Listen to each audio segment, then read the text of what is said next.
Welcome to the second episode of my cooking show, From My Indian Kitchen to Yours. Today I'm going to show you how to make chicken khozhumbu. You probably noticed I'm not calling it chicken curry. All our dishes have unique names. So let's get started. So I'm going to start by showing you the ingredients needed for the chicken dish. I have 1 pound of tenderloin. You could use either tenderloin or the chicken thighs for the dish. I tend not to use chicken breast because it has a very leathery texture and the gravy doesn't penetrate into the dish. And there's 2 medium-sized onions chopped finely. I use canned tomatoes because we need the tanginess in the dish. So this is half a can of canned tomatoes diced, and there's ginger garlic paste.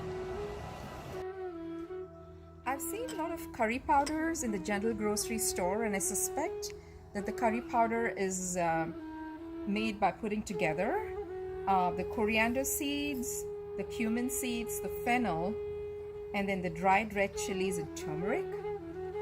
However, I don't use the curry powder. What I would do is take out these 2, and then I put together coriander, fennel, cumin, and some of these spices which I dry roast and grind into a powder which we call garam masala. And garam masala is something that you don't have to make at home, but if you do go to any grocery store, make sure you grab the garam masala. This has a lot more flavor than just the plain curry powder, and it's a very essential dish to make the chicken khozhumbu.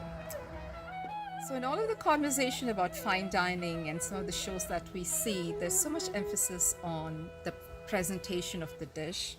But personally, I'm fascinated with the ingredients, the history of the ingredients, where they come from, how certain ingredients have actually been instrumental in changing the course of human history. So I have 2 recommendations for the books. These are my personal favorites. One is The History of World in 6 Glasses, and then there's a Edible History of Humanity. So I highly recommend this book, and once you have read the book, you're going to have so much more appreciation or better perspective on the food whenever you see it on your plate. I started with 1/4 cup of olive oil, and then I used up all the 2 medium-sized onions that I chopped. The onions have started to brown. I'm going to add a spoon of ginger garlic paste and give it a little mix.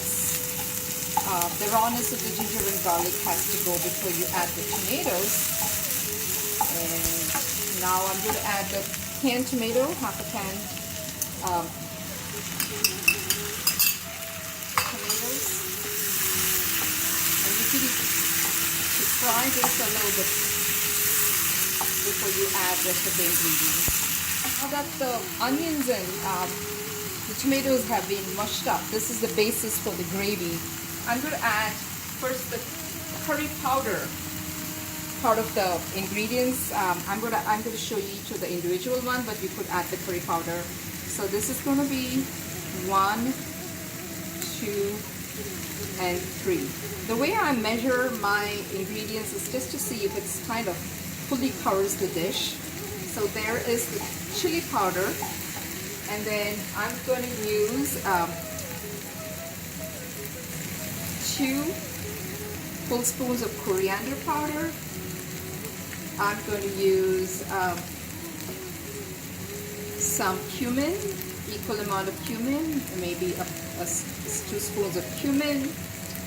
And so the most important ingredient for the flavor, the color, comes from the turmeric and the chili. So 2 spoons of turmeric. I'm just going to give it a little bit of stir. And a spoon of fennel. Now, you might notice that I store some of my ingredients in jars like this. And this is a joke amongst first generation Indian kids who grow up here, that the Indian moms are fascinated by Smucker's jelly or Nescafe bottles. If you have watched Kamala Harris and Mindy Italian cooking together, or if you have watched Aziz and Ansari and David Chang in Ugly Delicious, you know, they talk a lot about how their moms are very, very fond of not throwing away the jars because they put their masalas in it. To add the salt now, because you want this thing to sweat, otherwise it's going to start to burn. So I just kind of dabble some salt just to cover all of that tomato and onions, and do test it for salt. And now comes the garam masala, the most important ingredient. And this is how it looks after you roast some of the spices, which I do at home. So I'm going to add 1, 2, maybe 2.5, because this is kind of pretty intense flavor. So give it a stir again. I took each tenderloin and cut it into 3 pieces, so you're going to have like cubes. We don't want 2 big pieces when you make chicken dish. So you're going to kind of toss it around for maybe 5 minutes, so that some of the flavors kind of penetrate the chicken cubes. Now that we have allowed the chicken to grab some of the flavors, it's time to add the water. So let's see how much water this chicken is going to take. I have like first a cup of water here. I'm going to give it a little mix.